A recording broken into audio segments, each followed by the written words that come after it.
De deltawerken zorgen ervoor dat de Zeeuwen zich weer veilig kunnen voelen. Tientallen dammen en dijken hebben het water bedwongen en tot rust gebracht. Maar wat betekent dat voor al die planten en dieren die in het water leven? Heeft de natuur zich kunnen aanpassen?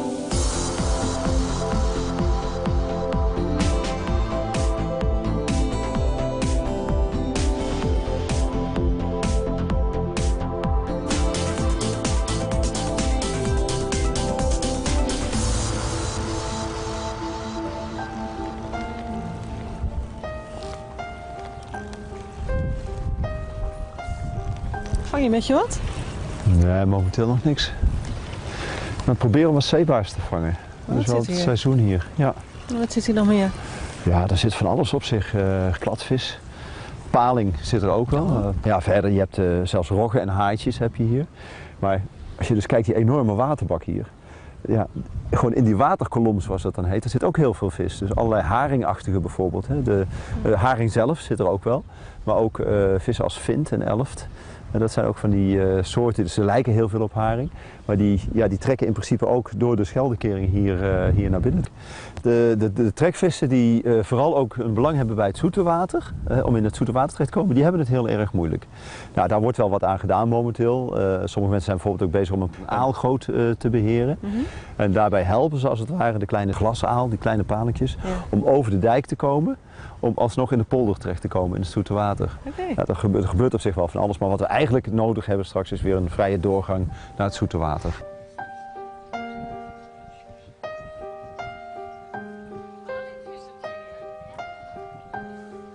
Dit is gewoon een kokosmat waar water doorstroomt. Dus onder die kokosmat zie je gewoon een stroompje, dat noemen wij de lokstroom. Waar dan de glasaal door aangetrokken wordt om vervolgens in die mat te klimmen en naar boven te gaan, naar de andere kant van de dijk. Dus dit kleine stroompje is voldoende om zo'n glasaaltje daar uit die hele grote Oosterschelde hier naartoe te lokken?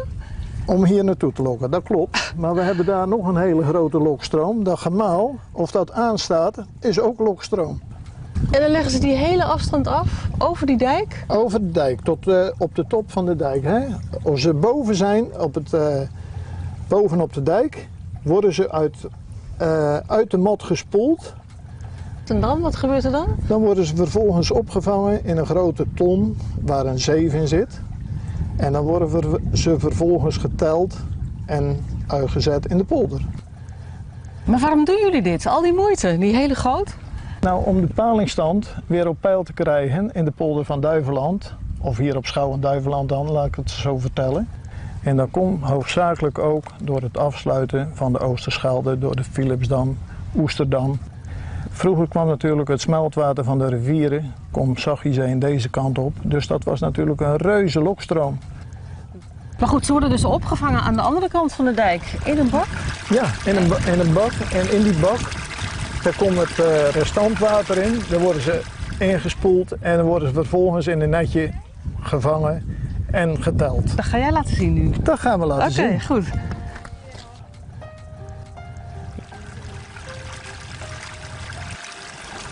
Nou, doe maar open. Kijk, dit is de bak. Dit is het overtollige water, de lokstroom. De retourstroom. Die neemt de glasaal mee en vervolgens worden ze hier in dit netje, in deze bak, worden ze opgevangen en geteld. We zitten op het eind van het seizoen. Het duurt ongeveer nog een week of 2 weken en dan vangen we echt niks meer en is het seizoen gewoon voorbij. We hebben er nu nog gemiddeld 15, 20 per dag. Valt nog niet tegen voor vandaag. Nee, wat denk je? Nou, we kunnen natuurlijk strak onder dat grasmatje kijken, hè? Maar ik schat toch wel 25 vandaag. Okay. Ja. Want hoeveel heb je er nou op topdagen? Op topdagen, nou dat kan wel 400, 500 zijn. Hier ook wel gebeurt 1000, 1200. Dus die doe je dan wekenlang, elke dag, eind van de dag? Ga jij die aaltjes verzamelen? Meestal 's ochtends vroeg. Oké. Ja. In de ochtend doe ik dat meestal, dan is het nog niet zo warm en dan kun je ze makkelijk vervoeren. En Ja. En dan? Wat gebeurt er dan Dan mee? ga je ze vervolgens in de polder uitzetten. Pleksgewijs zetten we ze overal in de polder. Ga je met die bak zo achter in de auto? Nee, dat doen we in dit emmertje. Daar doen we water in. En dan, Echt waar? ja, dan gaan we vervolgens de polder in. Loop jij met dat emmertje langs de waterkant? Ja, dan gaan we gewoon langs de waterkant en dan laten we ze voorzichtig zwemmen. Ja, maar dit is dus echt veel werk. Dit is echt handwerk. Elke Dat is dag echt opnieuw. handwerk, maar ja, dat is toch schitterend werk. Ja, maar ja, Oh, kost wel Om veel de tijd. palingstand weer in orde te krijgen hier op Schouwen-Duiveland. Ja, nou ja, dat zeg je in orde, maar gaat dat lukken? Ik bedoel, het zal wel een beetje helpen, maar red je hier echt de paling mee? Dat kun je natuurlijk ook vragen. Mijn idee is het gewoon de paling hier in de polder Schouwen-Duiveland gestabiliseerd. En dat heeft alles met dit handwerk te maken? Met dit handwerk ook. Ja. Eigenlijk een hele mooie beestjes, hè, als je Ja. zo ziet. Ja. En dan in het seizoen dan kun je dwars doorheen kijken. Je ziet dat ruggengraatje, je ziet namelijk de oogjes. Ja. En nu zijn ze echt al een beetje aan kleuren.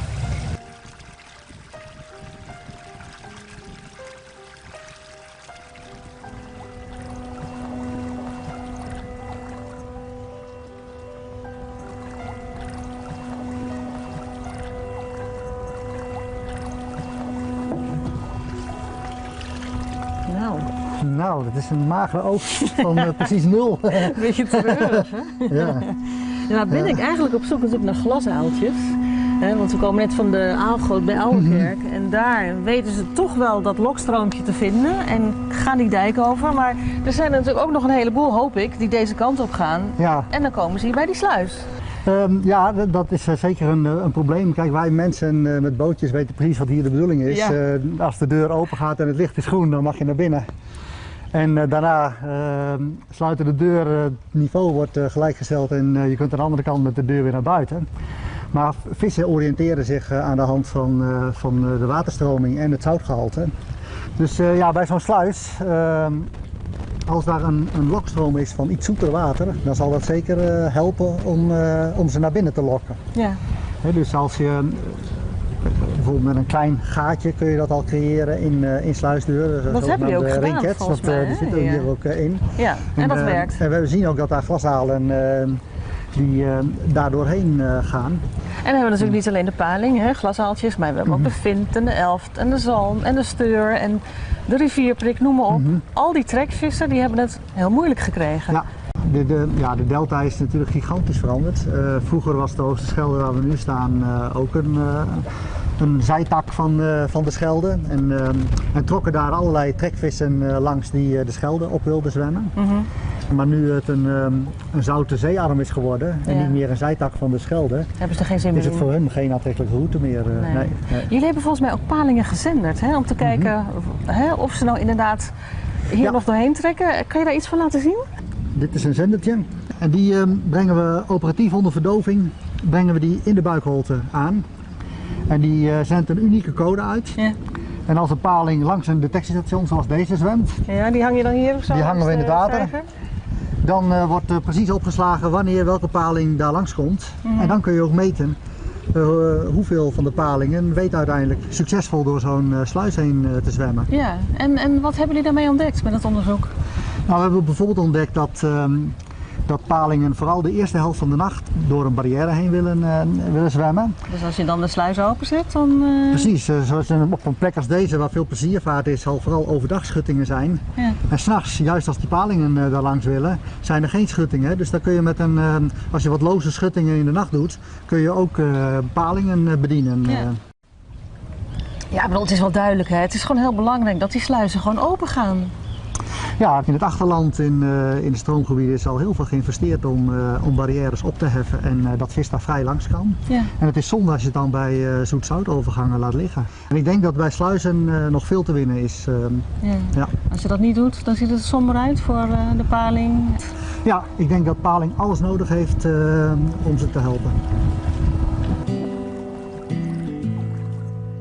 Hoe zit het dan met die hengel? Heb je nou beet of zit hij vast? Nou, die hengel, daar gaat het wel goed mee, maar met het lood wat eronder zit, dat zet een probleempje aan vast, ben ik bang. Het is jouw hengel niet. Dit is mijn hengel niet. Entschuldigung.